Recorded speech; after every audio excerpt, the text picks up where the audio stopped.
And we are back. It is AIW's The Card is Going to Change. My name is Ronnie Deuces. I'm here with AIW owner, president, booker man, fucking boss guy, everybody, he does it all, Mr. John Thorne. How are you doing, Mr. Thorne? I'm here. I'm alive. Hell yeah. That's all I really got to say. We got some sponsors, of course, some new sponsors. Do you want to say you want to lead with the new sponsor we got for Absolution? Yeah. Well, they haven't cut the check just yet, but they did bring us quite a few free beers. Which I don't know if we were supposed to drink those. People were really enjoying them. I told them that we did. Yeah, people were really enjoying them backstage. Yeah, so, I don't know if they wanted those to be like, display models at Absolution. I don't think you hand somebody 2 cases or 3 whatever cases of beer that was and go, yeah, just hang on to these for a few weeks. Like, I don't think I don't know. If they thought that, they might want to reevaluate. Because, the guy, I was like, hey, man, everybody really loved the beer. They were drinking them warm. And he was, really weirded out by that. That's funny. He's like, what? He's like, so you don't have any left? And I was like, no, I have none. What did he think was going to happen? Here's these beers. Hold on to them for a month. That's an interesting take. But, well, they were good. Everyone liked them. Yeah, the new presenting sponsor for Absolution is Royal Docks Brewing, based out of Canton, Ohio. Specifically, their Backyard Crusher summer beer is the official sponsor, the official beer of AIW and Absolution 15. If you're listening to this, go give them a follow on the old Instagram at Royal Docks Brewing.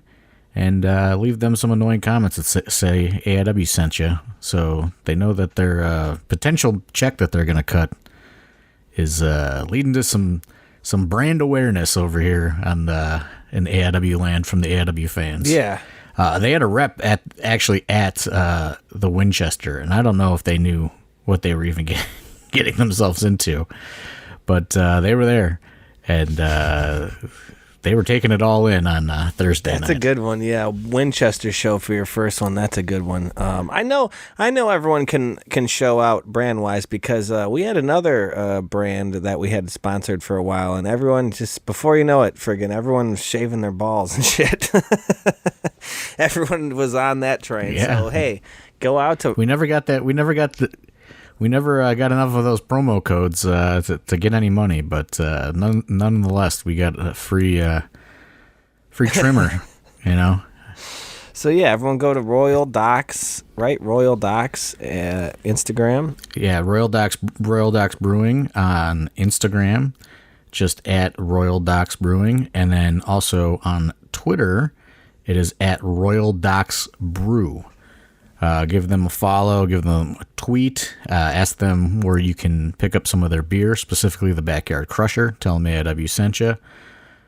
And then, from what I understand, Backyard Crusher will be for sale within the Tadmor Shrine at Absolution as well. Interesting. Huh. All right. Story developing on that. If the Shriners held up their end of the bargain. Yeah. There's a lot of moving parts in this relationship here, but I have to think with the Shriners like that. Yeah, they got a lot of regulations and shit. So. Well, I mean they just they want to know what's in it for them. Yeah, right, of course. Yeah, you got to cut a portion of that probably, huh? Here's a check. Yeah. So hopefully this is the beginning of a long-term relationship. I do know that they have some brick and mortar restaurant brewery type places down there as well that potentially could hold a Akron Canton version of the Winchester schedule. It's a small bar venue space similar to the Winchester, so could be the beginning of a long-term relationship. This is our second kind of endeavor with a brewery. We also, worked with the Goldhorn a few years ago. Unfortunately, the girl that we worked with there is no longer there, and the new people have no fucking idea what we're talking about when we reached back out. So yeah, that was a good time. That was a cool little room that we did back there. That was wild. Yeah, so Royal Docks Brewing, please seek them out, give them a follow, all that good stuff. And hopefully we'll get a little cash, because we got a lot of expensive things on the horizon in AIW land. So much going on. It's crazy. For the second half of the year, it's pretty crazy. There's a lot more smoke where there was fire, as I was discussing a potential another bought gig hitting the schedule soon. A lot of things were heating up on that this week. So, we're just waiting on a few things to get squared away. But it's looking like maybe the weekend of September 10th, we may be adding something, as long as things continue moving in the way they are this week.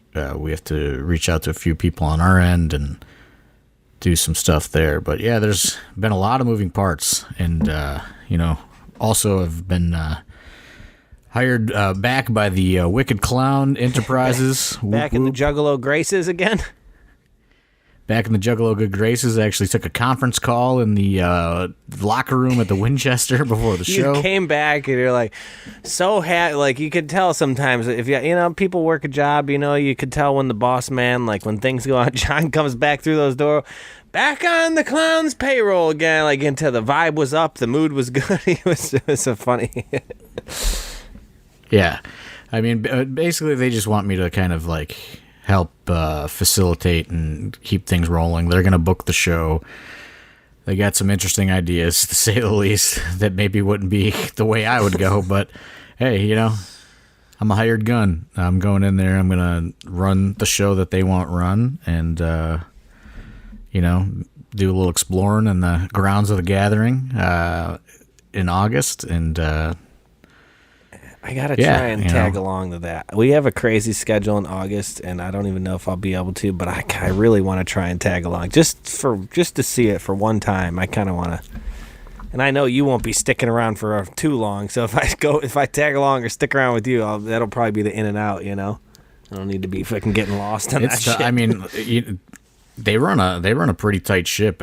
Honestly, like last year, like the wrestlers didn't even get passes. Which will probably be my job again. Like, I had to like physically go to the gate every time a wrestler showed up for their booking, and like I had to allow them in. You know what I mean? And they were like, they didn't get a ticket or wristband or anything. Like, they were in for it. Was pretty crazy because they did 2 shows last year. Lockdown, kind of, huh? Yeah, I mean, I get it. They're spending a lot of money, but only one wrestling event this year, it sounds like. So that's even better for the whole get in, get out for me. Just need to see one show, get the fuck out of there. Yeah, so I believe that's going to be at from 1 to 3 a.m. or something crazy. Something crazy. I got my official. I mean, they're pretty official. They email out a full itinerary with, venue maps and where you're supposed to be and all this shit. It's funny to think that somebody's job somewhere was typing all that up and getting it all organized and all that shit. It's funny. Yeah, I mean, they're no slouches when it comes to their festival. So that got squared away for me on Thursday. So another check to throw into the AIW pots of money that we're gonna need for the rest of August, because August is a pretty busy month. Like we were saying, I'm gonna be at the Gathering, then we have North Canton, then we have the J-Lit weekend, 3 shows, which is gonna be an insane undertaking, crazy expensive this year. Then we got Russell Rager, you know what I mean? And then now I wanted to kind of take my foot off the gas a little bit. Now we may be adding the September 10th show. There's been an inquiry about September 17th weekend. we have a Winchester in September. We're back at the Shrine in October. Back at the Winchester in October. You know what I mean? And then I believe just November and December are just standalone events. Hopefully. Jeez, man, it's gonna be busy. Wrestle Rager will be my I believe that's my first. That'll be my 1 year because the first event I did was at the last third stop, or what was that place called outdoor that we did? Oh, first stop. First stop. Yeah, that was my first AIW sound gig. Yeah, I think Wrestle Rager is going to be a good time. I mean, there's just so much stuff to where, and like we tweaked the schedule coming back, and I think I may tweak it again next year. You know what I mean? Because you just never know what's going to pop up in the summer. So, and we can talk about it this week. I was super nervous about the AIW 3D, which just happened last Thursday. I told a couple of people this at the show because, it ended up, getting pretty full in there. It was pretty packed. And, people are like, what are you worried about? Because they listen to the podcast. I was like, as of yesterday, like Wednesday before, we only had like 49 tickets sold. Like we didn't even have all of those, like, get in early, early upgrades. Entry, yeah. Like, so it was just like, I was sweating, bro. Like I was sweating. And it came, it came through. A lot of people came out, to see, obviously Wes Barkley. A lot of people came out to support Eric Taylor. You know what I mean? Members only. There was a lot of, just little pockets of support throughout the crowd, which was pretty. Yeah, cool. And I mean, they didn't show up early, so like you were saying. I know. I was super nervous because I was like, man, doors have been open for like 45 minutes, and there's like 13 people in here. Yeah, I walked to and from a couple, like in and out a few times, and I was like, man, wait, so they are, doors are open. Like, where the hell is everybody? But it did fill in. But I kind of was waiting for it because that has kind of been the thing with the Winchester is. Before you know it, it's fucking shoulder to shoulder in there. It's just like they come out of nowhere. Like, I don't know. Like, it's just a thing where a Thursday night you get these walk up just before you know it. It's a lot of people, especially after intermission. Coming back in through intermission, you're like, damn man, where'd all these people come from? Like, okay. It seems to happen every Thursday show, in my opinion. So, but what did you think? So overall, what were you happy with the show? How do you think it went? Yeah, I thought it did what it needed to do, right? Like there was a lot of loose ends that were out there for a go home show. And we needed to make some for Absolution. We needed to make some decisions, and we needed to figure out that Absolution card. There was a lot of other things that were in the works that, for whatever reason, fell apart. Through Matt Cardona, Tom getting picked for the G1. There were a couple surprise returns that like, oh, sorry, bro, I forgot. You know what I mean? I took this booking. I forgot to mark you down in my book thing, which is probably somebody who was offering more money out. I'm not going to name any names or anything, but there was a couple of those situations. So it was like a lot of stuff fell apart, and it was just kind of like, all right, like then we had like all these like kind of like half matches, that were left hanging out there from the original blueprint. And, we were like, well, we can use this show and kind of, dot the I's and cross the T's on everything. And, we'll come up with a card that we're going to go with. And that was really the big purpose of this show. I won't say, a fan messaged me privately with their feedback, and I think that they thought it was going to be negative feedback. So they're like, I don't want to put this on any of the public forums because I don't want to come off negative. And I don't think they realized that like the feedback was actually complimentary because it was exactly what we intended for, you know what I mean? Yeah, what like, you were trying to put out there was what he gave back, and you're like, well, no, that's what we wanted. Right. Like it was, their feedback was the show was uneven. The first half was like an episode of, AEW Dark. It was squash matches, and that was by design. Mm-hmm. You know what I mean? Like, and the second half was better, like night and day. It was all by design. You know what I mean? Like we were utilizing, that time to establish people. You know what I mean? Like Isaiah Broner legit, was put in an enhancement situation with, we looked around to see, who was there helping out, and we picked somebody, and it was with specific instruction. It was all designed that way, mm-hmm. honestly, to get things over and build towards the big show instead of give it all away at the Winchester, and they thought that it was negative, and it was all how the entire lineup and flow of the show was designed. And this fan was like, they were nervous that they would get roasted if they pointed that out, but it was pretty obvious that was what the plan was. And I thought that it did great, and it totally served its purpose, and it helped put things kind of more in a clear view for what the card for Absolution was going to be, and it was really a show for the diehard fans, honestly, because those are the people that are paying the closest attention to anything anyway. Right. I mean, some of the loose ends are things that were people maybe had wondered about. You were able to take care of the show, and yeah, I mean, not everyone's going to be following along week, or show after show, but for the ones that are, it's starting to make sense here going towards Absolution. Especially with a lot of the segments. I mean, this show was very segment heavy, almost even, if anything. Right. And, listen, like, I'm looking at the Absolution card, and is it the best Absolution card? I don't know. Is it the worst Absolution card? I don't think so. But it's a card of where everything is at as the, we are as a company, but as the industry as a whole, you know what I mean? Like you gotta go with some of these new people, and you gotta give them, that platform and see what happens. Right.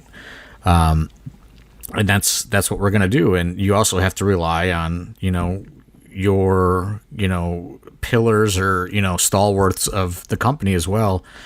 And, give them their time to shine or their time to fail. So it was a lot.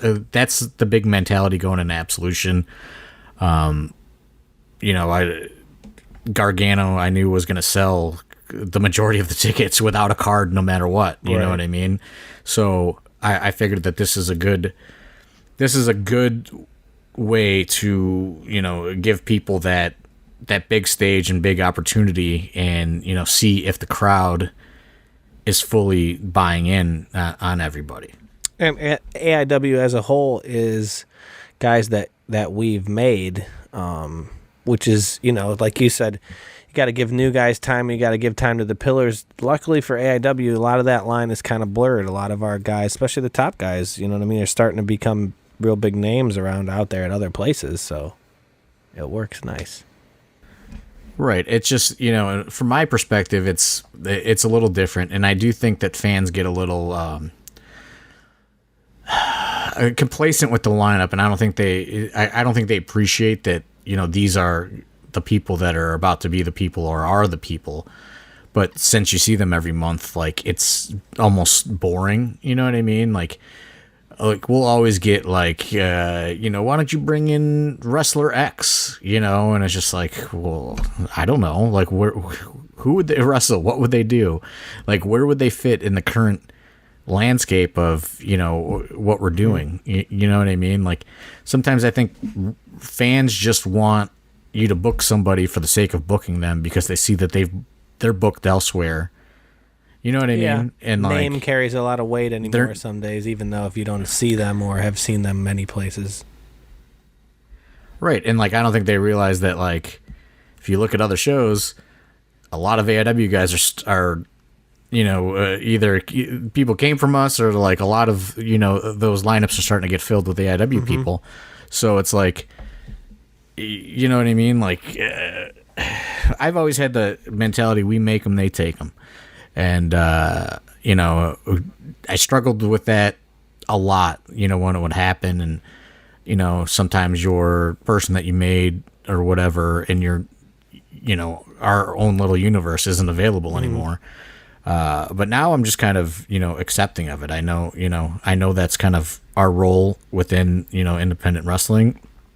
And, maybe that sounds a little egotistical or whatever, but, I mean, it's, there's a lot of proof of that out there. So,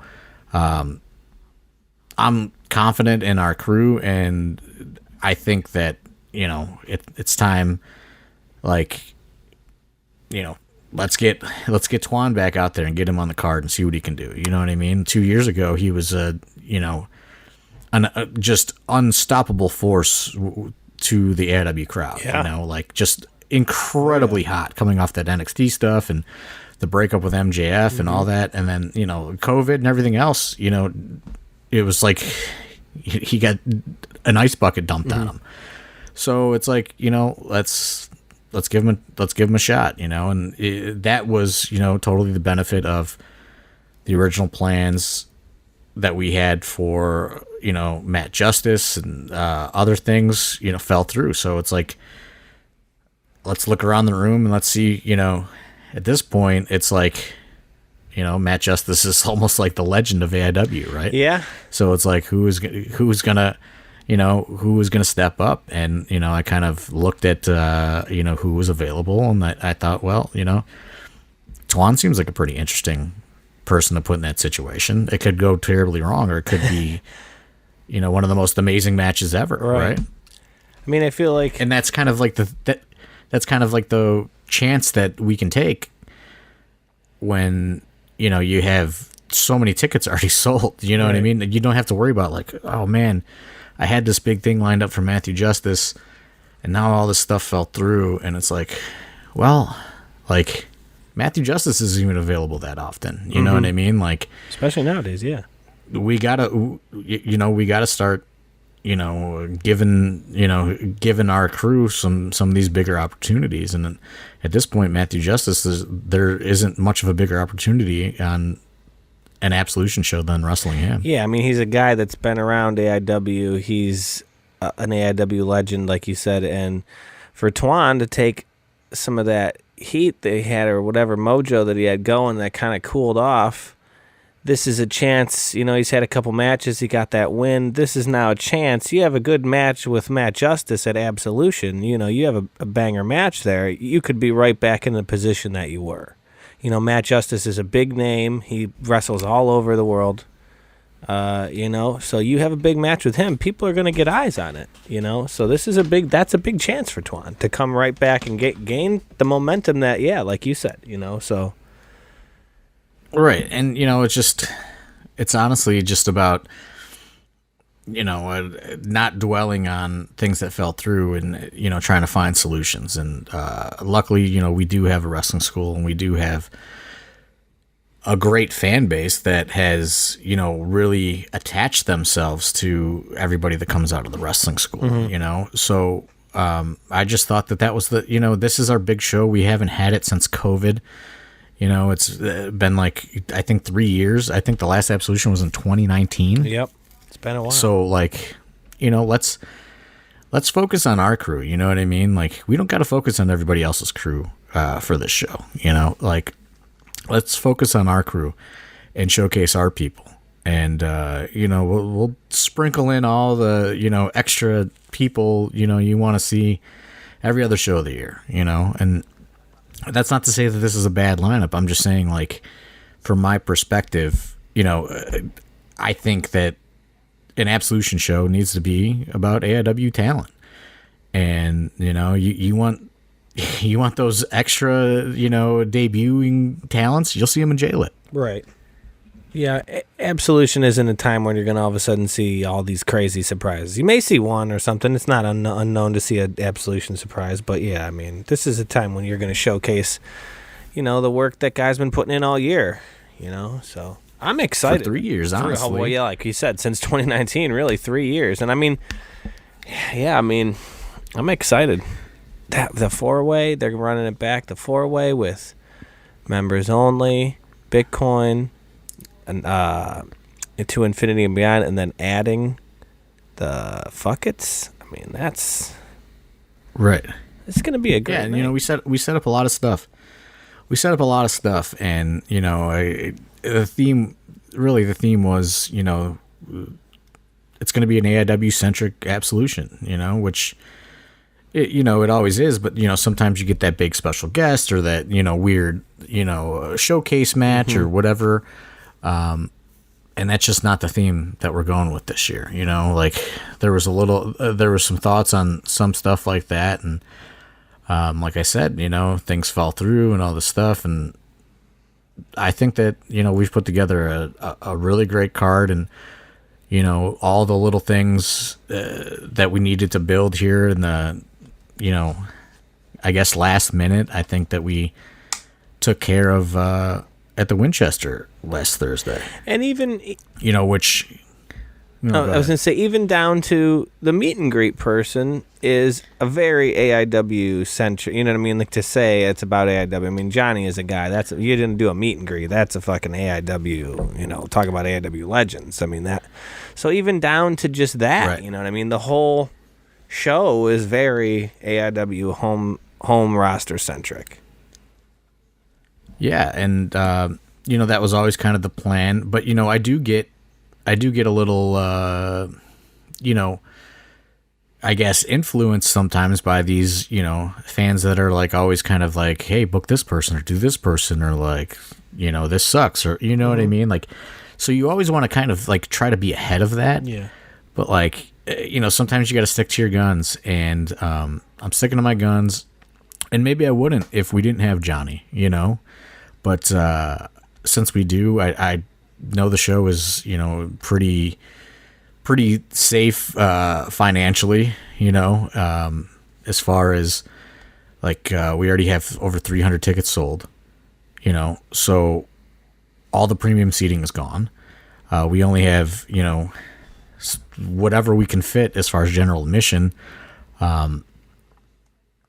I have a number in my head that I'm just, if we hit that number prior, we're just cutting tickets off and there will be none available at the door. I actually had to send out like a memo to all the local wrestlers that said, hey, if you have any people that you want to come, you better have them purchase tickets in advance. Cause a lot of it is like a walk up crew, what I mean? Brought These so-and-so younger with me. Can they get in? wrestlers.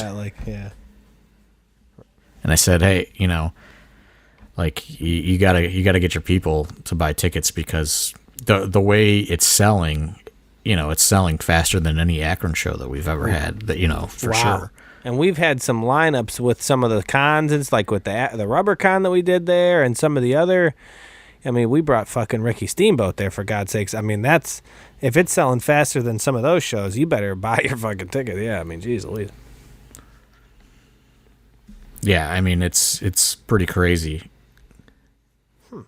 All right, well, back to, real quick, before we get too far into Absolution stuff, back to 3D. What was it like? Shark Boy's always a great time. What was it like bringing him back? He was very enjoyable, the little bit that I interacted with him. How was your time with him? Will you talk to him at all? Yeah, he's like a great, like, locker room guy, right? Like, yeah.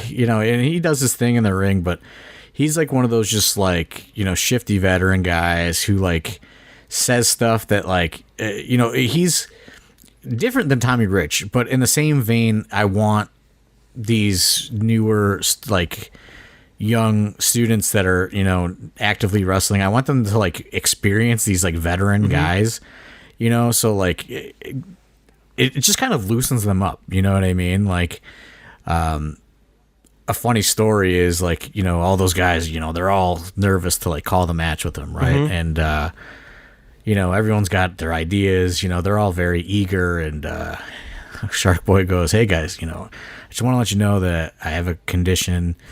If you can work around it, it'd be great." And like, they get all nervous. He's like, "Yeah." He's like, I recently learned that I'm allergic to bumping. So, if you could please, take that into consideration. And like, they were all like, "What?" Yeah, they're like waiting for him to say something real serious, like baited, like, what? And then he says that, and you're like, they don't know how to respond. Right. Yeah. They were just kind of like, what? You know what I mean? Like, that's great. But yeah, it's stuff like that is just great for these guys to be around. You know what I mean? It like loosens them up and it gives them, just like the perspective of like, they're, when you're young, like you're just worried about like you want to do these moves and these spots and all this other stuff, and like there's like Shark Boy who's just like, hey, like what kind of food they got here? He said to me, he goes, I said, hey, how you doing? I said, how's it been going? Everything this and that. I said, well, you're feeling excited tonight? Get in there, and mix it up. He said, oh yeah, I'm on my greatest hits tour. He says, I just do all the greatest hits, and he kind of referenced the no bumping thing, but he's, I do it all. And he start listening when he does. I do the biting, I do the, the shell, I do the stunner, all the greatest hits. And I'm just like, man, this guy is like, he's like a guy doing like a carnival, not carnival, but like the festival, like fair tour when you're like playing to these people at like the wing fairs. Like, yeah, dude, we're just going out there and playing, playing the songs. And he's playing the hits. Yeah, it's just like which is great. You know what I mean? Like, well, he deserves that, right? I mean, Shark he's Boy, earned it. Yeah. He earned it. Exactly. He earned it. And like, I'm not burying him at all. I thought it was great. You know what I mean? I thought he was fucking best. Right. And like, I even told him the day before, I said, because he texted me and I was like, just you go out there, hit the greatest hits. You're going to be, working with 3 young guys, hit your greatest hits. You know what I mean? Get in and get out, toss a stunner in there. And take some pictures with people, like that was about it. And for me, it's like cool to book Shark Boy because, in like the 90s, like he was like the indie guy that you heard about. You know what I mean? Like he had like all this kind of like, in the infancy of the internet, like he had all this kind of buzz. So. It's always cool to be around him and talk to him a little bit about that. He was like on those Pillman Memorial shows, right. And, all this other stuff. And, I think he signed to WCW like right before it closed, or he was, getting looked at by WCW. So they're, just a very interesting guy. You know what I mean? He's had a very interesting career. And like, there's not a lot of those like active veterans anymore that, you can put in there with like 3, younger students and have them kind of like, you know what I mean? Like loosen them up and give them like a funny kind of, like a funny story, because like right now, like when you're a young wrestler, like every match is like WrestleMania and like it's the end of the world, you know? And like guys like that, like almost like bring you back down to reality a little bit. And, to bring this kind of full circle, like last year at the Gathering, I had, they let me kind of like book some of the stuff, and I had Shark Boy and Chuck Stone as a tag team called Surf and Turf, and they wrestled the Rip City Shooters, who they were JCW SEA, and they came out dressed as fishermen. And with fishing rods, like they were trying to Gordon's catch Shark Boy. Yellow fucking slicker. Yeah. I've seen the photos. They're pretty incredible. And, the same thing, like they just had this like crazy funny experience with Shark Boy and these, just great memory of like, you can have fun when you're wrestling sometimes, you know what I mean? Like you don't have to be so worried that your career is going to die that day. I think it's, because that's how it's like, when your career is as small or as short as some of these guys has been, they're not these tenured vets. So if you bring in a guy like Shark Boy who's done it all, he's seen it all, he's been around, and he can kind of put you in a position where you're like, man, just, like I'm a guy who pretends he's a fucking shark. Like, let's just go out there and have some fun. It kind of takes you away and it kind of zooms out. Like, yeah, you've only done, X amount of matches. And you kind of, I think when you've only done so many, you kind of look at everything so much closer because you've only done so many. So you're very like microscopic on it. Like you really kind of look at it all like, oh my God, I could have did this better, or that better, or that better. And when you have a match with Shark Boy, like you're saying, you can do some spots and just kind of forget and go out there, have a fun match, and go to the back and be like, all right, well, that was pretty good. And then you think about it, you're like, okay, well, maybe everything isn't so fucking serious. You know what I mean? Right. Yeah. And I mean, it's funny because I told him, I was like, I'll have you on the road by 9:30. And like that show was going so quick, like intermission was over at like 8:30. So I was like, look, man, you're an hour early. You could get out of here. And he's like, really? I could go? I was like, yeah, you can take off whenever you want. But yeah, he was a good dude. Always a good dude to be around. And like he just works on an indie show, like it just, even if you don't know who he is, it works. He gets a reaction. So yeah, I mean, I was really happy with it. And then, you had Twan call up Matthew Justice after that. That was a brave move, calling him a pussy. Twan, that was a brave move, my friend. I hope you're doing some work, getting in the gym and simulating car accidents, because that's what that match is going to be like, I think. I'm excited. Those two styles, I'm very excited for that. Right. Yeah. I mean, we'll see what happens. That's definitely one of those ones, like you said, where it could go either way, and I'm here to see what's going to happen. I'm excited. There any other matches that you think that stood out from 3D that you were really happy with, that stood out at all? I mean, I think the tag match was great. The 3-way tag was incredible.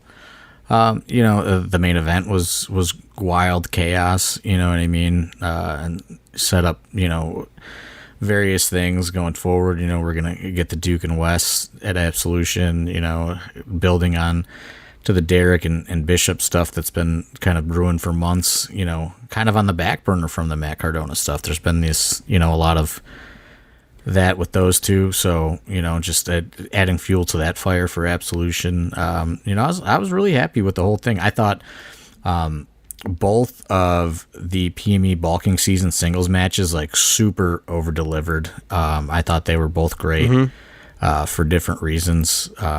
And, that's what's great about the Winchester is, being able to put those guys in these, singles situations and, let them go and kind of show that, they're not just, tag wrestlers, and they're fully capable of having really good singles matches as well.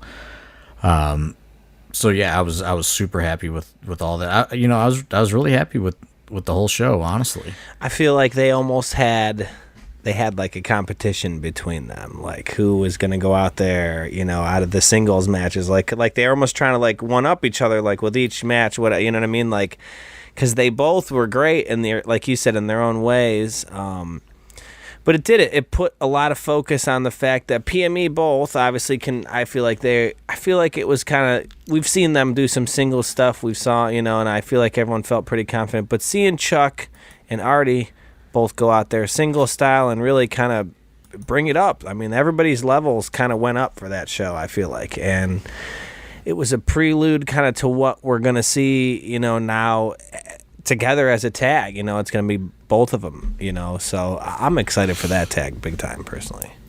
Yeah, I mean, like, I think everything really, really delivered. And, the PB and Jocelyn and Isaiah Broner stuff, I thought was really good to kind of build up all that. It was, Dom and Jackson Stone. You got the announcement of the dog collar match and all that stuff. I'm just, it was very much, in my head, it was the Raw before WrestleMania, and we were setting up all kinds of stuff, and it ended on a chaotic note. And, hopefully it made people excited for Absolution. And if you haven't watched it yet, I encourage you to watch it prior to Absolution on July 23rd. I think that Dom and Shogun match was very good on multiple levels for multiple reasons. One, it was the rubber match between those two who have had two previously great matches. So to see them do the third and kind of really blow it out, I thought was really great.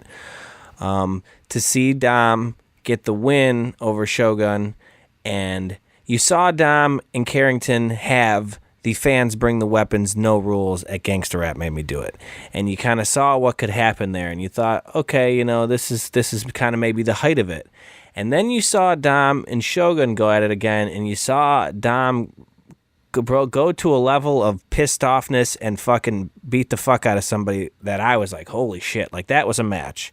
And now you mean to tell me at the end of this match, this motherfucker brings out the dog collar, and you could just see the look on Casey Carrington's face that all these things that he's been doing for all these months, the taunting and the shirt, the new name, he's the new bone collector, all of these things, Carrington or Carson coming out to help him at that one time, and just all of these things, he's really thinking about like, fuck, this is all kind of led to this moment where I am now going to be dog collar chained to this fucking psychopath.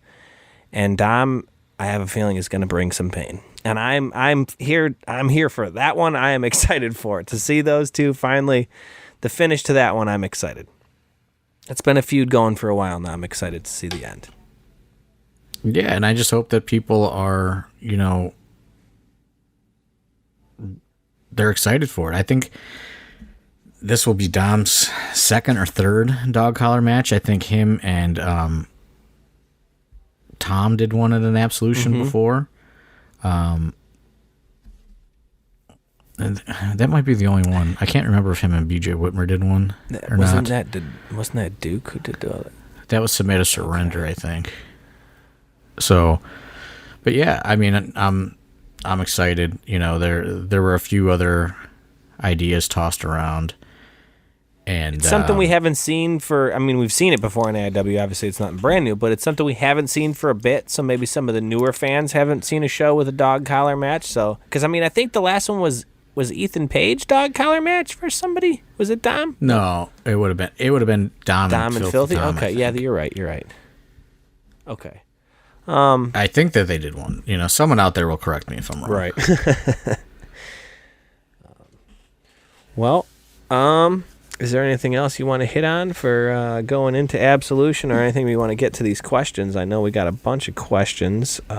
We can get to the questions, just kind of, I'm not going to hard sell Absolution because I think it's selling itself, but I will hard sell J-Lit Weekend. We have a lot of cool stuff planned, and I want to get those weekend passes gone as soon as possible. So the only way you can sit front row or on the stage is through a weekend pass, and then second and third row will be available for each individual event. I want it to be packed. You know what I mean? Just for JT Lightning, and again, it's been 3 years since we did one of those. His family's gonna be there. Let's pack that place. Mr. Whiskers wants you to pack it. Mr. Whiskers. That's the big, and that's the big ticket weekend, right? For me as a promoter, that's a gigantic expenses. So that's the one I'm really worried about. So many flights, so many hotels. It's a lot of right fees, all that. Fucking Drago, man, like that. If you haven't seen Lucha Underground, go. Somebody's got a fucking Netflix password, or I think it was on Netflix, right, or Hulu. I think it was Netflix, but. It was on Netflix. I don't know if it still is. Well, that means if it ain't on there, that means you can probably watch that shit on like YouTube. Dude, go watch Drago and Lucha Underground. This dude is doing some wild lucha shit. I cannot wait to see this man. Look at the fucking mask he wears. Sometimes I think some of that shit is just... I love wrestling, and I love the theatrics of wrestling, and like the gear that they wear, and like the song, just everything. And that motherfucker, I can't. Sometimes just like entrances and certain shit alone for me is like the price of admission for a wrestler. Yeah, he's that guy. He's got like the whole package. It's gonna be fucking wild. Like that, I can't wait. Like those are the type of shit. Like I'll take an Instagram video of that guy, and normies from my normal life will see it on my Instagram and be like, what the fuck is that? Well, like, what the fuck are you doing? That's cool. What are you doing? And then you get to tell them, like, oh, I work for this wrestling company. And they're like, oh, that's cool. And it's just stuff like that. Like Drago, man. That's just one announcement of how many, Right. All right, let's get to some questions. Okay. We open it up every week in our Discord. If you're not a Patreon member, sign up at patreon.com/AI Wrestling. And you can ask us questions, and we'll answer them as best we can on the air. So this one comes from a Patreon member, Ski284. He wants to know, will Duke versus Wes be for the boot at Absolution? Has there been a discussion of that? Is that for the boot? Is that challenge laid down? What's going on with that? I don't know. I don't know if Wes is weighing in enough, right? I don't know. Does Wes qualify as a Hoss roster member? That is a good. I guess it's up to. I guess it's up to the Duke if he wants to put it up. Because I mean, yeah, if you're under Hoss level and you still want to fight it, though, you could fight up, right? You don't. I mean, is that allowed? Right. Right. I don't know. Okay. Second question from Ski. He asks, they ask. I'm not sure this is a male or female. They ask, was there ever any discussion of taking this opportunity to split the Absolute and Intense champion? Because obviously right now it's they're together. Is this a chance where you can, to... I mean, yeah, it's been discussed, and I've seen a couple other people, bring it up. But, at this point, let's get the reset started first, and then, we'll move on from there, right? Like, this wasn't the plan, you know what I mean? So it's like, I feel like it would be too messy to split them. You know what I'm saying? Like, so it's like, okay, we're vacating them, but like one's going to be available here and one's going to be available here. Like, let's just do a clean break right now, and then we'll work towards something with that. I also think because I just lost both titles. Let's give Josh an opportunity to get both of his titles back, and then go from there. Right. I mean, there are certainly plans in the future. To split them up and have another title to be defended elsewhere in the card to help the development of the rest of the roster. But I also don't think it's necessarily would be fair to Derek either to give him an opportunity at this and say, well, now it would only be for one belt. You know what I mean? That's not fair. This whole time he's been going after taking these matches and because he wrestled Cardona, he wrestled Josh. This has been something that's been going on. He's been fighting these fights at the opportunity for both belts. I think it would be unfair to to him as well, because he could win. He could win both belts as well. So, right. So let's get through. This wasn't the plan. Okay. So I think it would just get too messy to kind of be like, oh, and also, by the way, one of these belts is going to be only up, and, this other belt is, something else is going to happen at another day. You know what I mean? Yeah. Yep. Yeah. I say we just let's let these shows happen and see where it goes from there as far as splitting stuff up. Okay. A Rose asks, the Bill Alfonso tournament is supposed to award a title shot to the winner, yet both Bishop and Derek are in it. What do you do if the champ wins or one will be replaced? I think this is sort of you can't count your chickens before it'll hatch type thing. Like, they want in the tournament, you got to let them in the tournament, right? I mean... Right, so, this was the lineup everything's changing, right? So, we kept the lineup as is, and then... we will again address a change or an audible if needed after July 23rd. Because technically, I mean, it's any as Justin Summers points out, the Bill Alfonso tournament winner gets whatever match they want at Rager. So it wouldn't even necessarily. Let's say what if Derek wins and he has the belts already, or Josh wins and has the belts already. He could say he wants a match against whoever. It could be someone, and you got to book them. To me, that's what the stipulation is. It's any match they want, not necessarily. It could be for a title if that's what you want to go after. But if it's somebody who has the title, he could just say, "Hey, Thorne, I want a fucking, Right. So and it's like, I think that people expected both of those guys to be in it, and because I think if one was in it and one was not in it, you know what I mean? Like it would be a tell, right, of what's going to happen. Right, and here is a good point that A Rose points out. if Bishop wins and gets any match he wants, you know what match we getting, don't you? You better get in the ring shape there, buddy, because you know he's coming for you, Thorny. We're gonna get that Josh Bishop, John Thorne dog collar match everyone's been wanting. Got about 6 weeks. There you go. Okay. A Rose asks for both hosts. July is National Anti-Boredom Month. When you are not working on wrestling or working, what are some leisurely activities you like to do? John, what do you like to do for leisurely activities? Oh, I don't know. Watch movies, go, watch some TV shows, hit up some sort of outdoor, activity in the summer, hit Cedar Point, or go, go to bars with some people, nothing too crazy. I don't, wrestling pretty much is my hobby from the real world. Consumes a lot of time. Yeah, you just kind of, you got to make time to do some regular stuff, though, for your own mental health and well-being, I think. Have you been out? Have you seen any movies at the theater lately? Have you gone out and seen anything? I know you're a big movie guy. Are you more of a home I think I saw... No, I think the new Jurassic Park, I think, is the last thing that I saw, which was, that was all right. It was fine. A lot of people buried it. I thought it was fine. I mean, what do you expect? You're seeing like a 6th or 7th movie about dinosaurs. I was just going to say, what I mean? Yeah, the 6th or 7th in a row about a fucking dinosaurs inhabiting our planet in present day. Like, let's fucking loosen the reins there. What's your expectation? Yeah, so, you know what I mean? Between this and having a real job, there's not a ton of time to juggle, but, I try to, see friends, go to dinner somewhere or something, Sure. Just regular person stuff, civilian activities. No other real hobby though, Okay.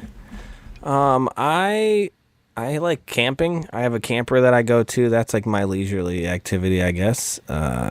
Drive a golf cart around, stupid shit like that, I'm around my camper. I like sports cards, but that's like a business. That's more like work to me anymore. I took a hobby I liked and turned into a job. Same with the AIW. Something I used to do for fun, go to AIW shows, and now it's part of my job. So that's, but people always ask me, I always laugh about it. I'm like, man, like, it's the sweetest shit ever. Like, I would do this 100 times over again. Like, I love being in the back and I've always done production stuff my whole life, so it was always kind of funny to like go to wrestling and know that there was a whole backside portion of it, and kind of always wondered, like, because I always, like I say, always done stuff like that my whole life. So now finally being on the other side it's a bunch of fun for me. So thanks. Also, okay, so another question from A Rose, ask AIW. Since Johnny Gargano is coming back to Absolution, favorite Johnny match in AIW or segment? Do you have a favorite Johnny match or segment at all?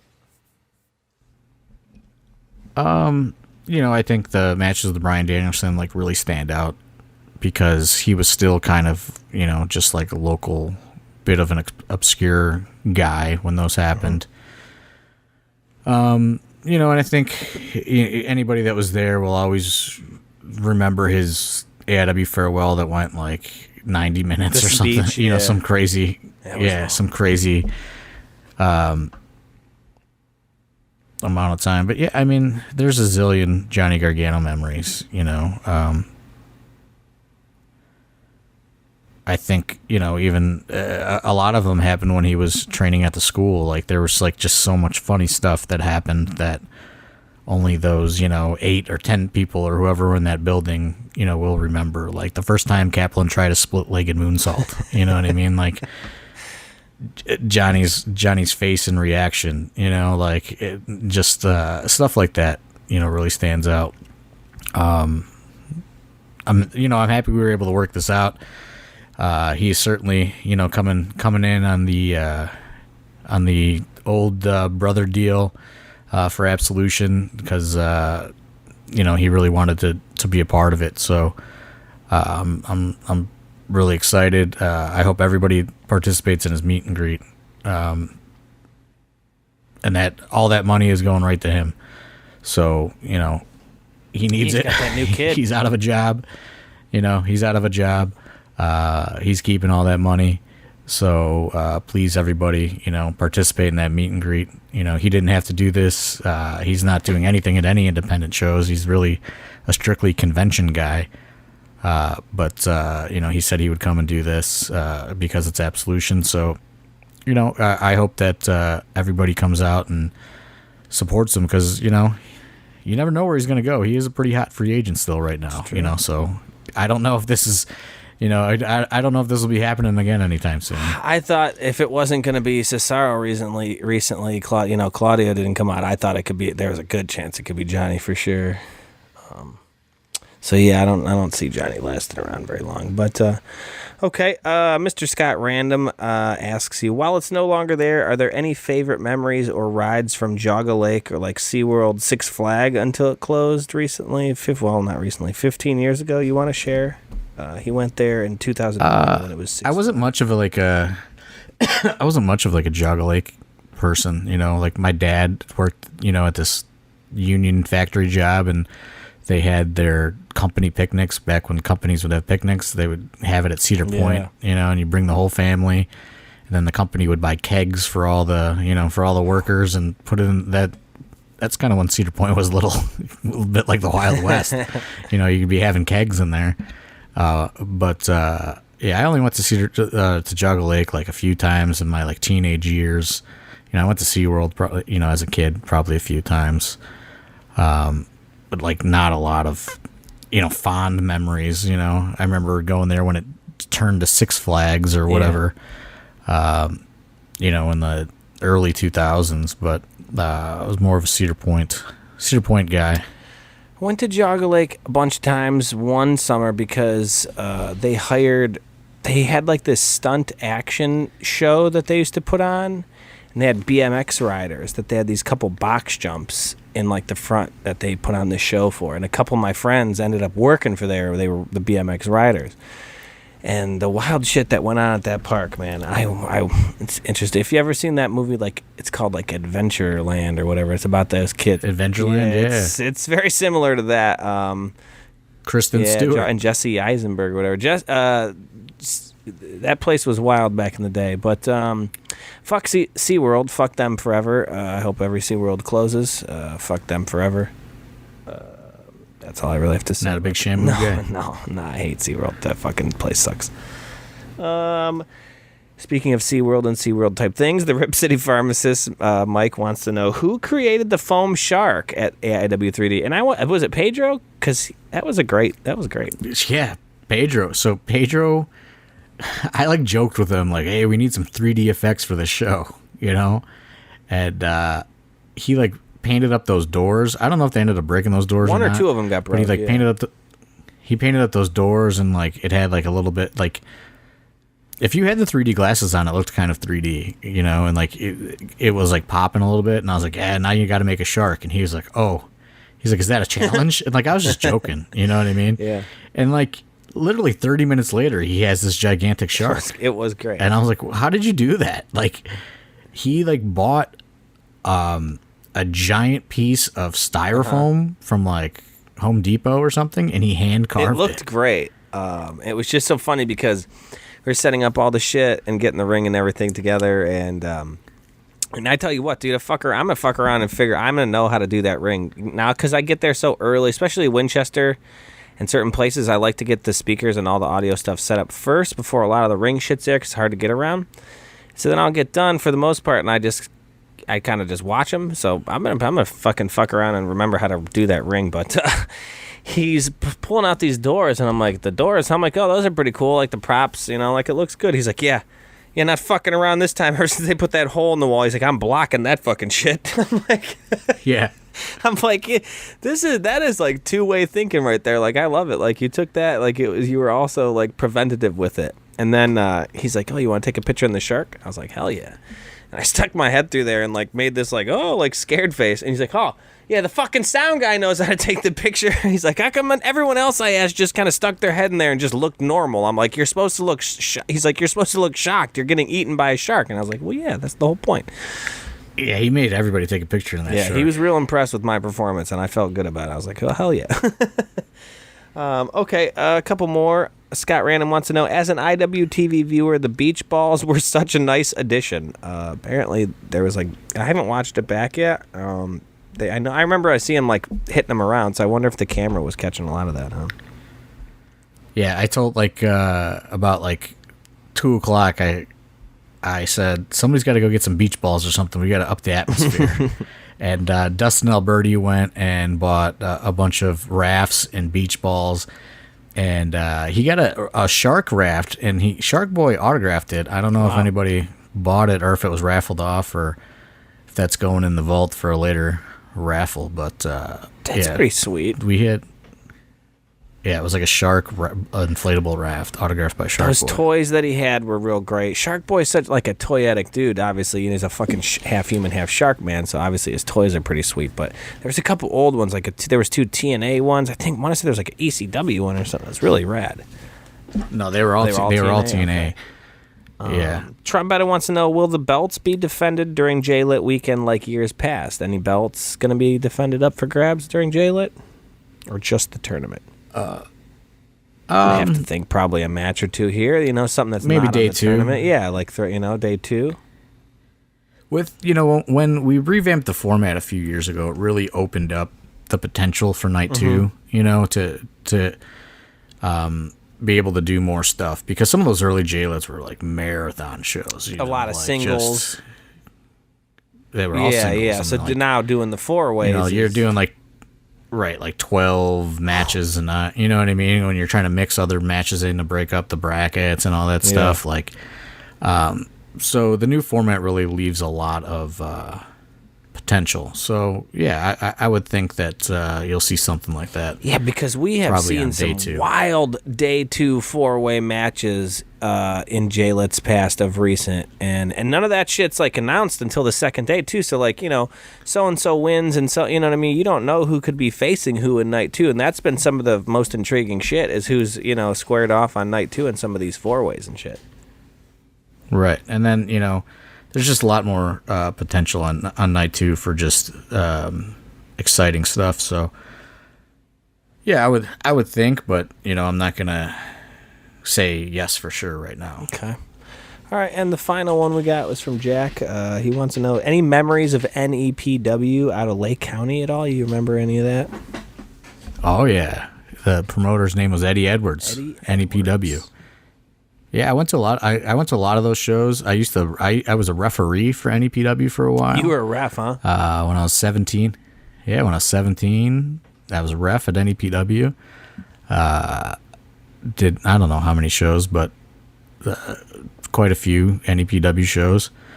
I remember going out there to see Christopher Daniels wrestle for the first time, Amazing Red wrestle for the first time. I went all the way out there. I mean, I saw Gangrel there, Alex Shelley. I mean, all kinds of people, in those early 2000 indies. NEPW is probably one of those companies that just severely was failed based on just technology of the time. You know what I mean? They would have these crazy lineups, but unless you were on the East Coast or IWA Mid-South in those days, nobody really talked too much about it, and it was things were still in a VHS tape era. You know what I mean? So it was just, but man, I would love to get a hold of that tape library from the early NEPW days. Just probably just crazy lineups. But yeah, I went to a lot of those shows. I reffed on those shows. And I think, it made sporadic comebacks throughout the mid 2000s, but it never really was what it was in the early 2000s, and, kind of just fizzled out. They would run when I was going, they would run the Lake County Fairgrounds, I believe. So it was all the way in Paynesville. That's a hike. That is a hike. Yeah, but they would have some wild lineups. And, in those days it would be they would run on Saturday. JT Lightning would run on Sunday, and they would have, sometimes you would see some talent do both, and, completely different crowds and different worlds, and yeah, it's pretty crazy. Hell yeah. Okay. Well, thanks everyone for the questions. We appreciate it. Like we said, if you have any questions you want to ask, feel free to sign up for the Patreon at patreon.com/AI Wrestling. I think as little as $5 gets you into the Patreon or the Discord, correct? Yeah, $5. Okay. Anything else you want to put over, as they say in the biz, before we get out of here? No. Okay. Just go follow those Royal Docs socials and spam them with AIW. I gotta get back on Twitter, but I also love. I don't love you. I was just gonna say I also love not being on Twitter, but I like there's certain things I want, like certain wrestling things I want and miss, but then there's a ton other that I'm like, fuck that website. if I didn't need it as a promotional tool, I don't. I was gonna say, is that one of the things you're envious of me, that I don't have to deal with Twitter? It's just, it is just like too much anymore. Like, it's just like some of the stuff, like you log on and you just go, who fucking gives a shit? Like, you know what I mean? Like, who gives a shit? I did that too many times. Like, and it's like your entire feed. That was it before I could. It's your entire feed. And, it's just like, I'm supposed to care about this stuff that I don't, and like, you can't get away from it. And then it's just like everyone's got to comment on it, the same way, because they know they're going to get likes and retweets. And it's just, I don't know. It's just, Twitter used to be fun, and now like nobody wants nobody wants to be fun anymore. It's just like everyone's judging and looking for something to get you on. Like, it's like a gotcha thing. And it's just like, dude, like, it's fucking summertime. Get outside, go do something. Yeah. Well, that's going to do it for us before we start really bashing Twitter. And you got any other social medias you want to hate on? I hate them all. Yeah, let's get back on Friendster, or one of those going back. Primitive. Yeah, it's going backwards. All right, John. Well, thank you. We appreciate everyone for listening. We'll see y'all next week. Find me on hotornot.com. It's my new primary social media.